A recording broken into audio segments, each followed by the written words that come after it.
Hello friends, কালকে ছিল আমাদের বিবাহবার্ষিক। তো বর কী দিল আমাকে বিবাহবার্ষিকে, চলো তোমাদেরকে দেখিয়ে নিয়ে আসি। তো দেখো এটা একটা নাইটি। তো এটা লাল রঙের খুব সুন্দর একটা দেখো নাইটি। তো আমি ইচ্ছা করলে শাড়ি নিতেই পারতাম, কিন্তু শাড়ি নিয়ে কী হবে, সেই তো আলমারিতে পড়েই থাকবে। তো এই দেখো আর একটা নাইটি। তো সেই জন্য বললাম যেগুলো আমার প্রয়োজন সেইগুলোই আমাকে দাও। তো এই হচ্ছে আর একটা নাইটি। তো এটা দেখো, এটা হচ্ছে ফিতে বাঁধা নাইটি। এটা যদিও আমার শাশুড়ি মা দিয়েছে আমাকে। আর একটা হাউস কোট।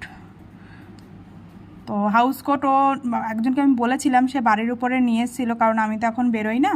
তো ও নিয়ে এসেছিলো, দুটো নিয়ে এসেছিলো, এটা একটা আর একটা লাল নিয়ে এসেছিলো। তো আমার এটাই পছন্দ। আর এই কুর্তিটা আমি বেশ কিছুদিন আগেই কিনে রেখে দিয়েছিলাম ঘরে।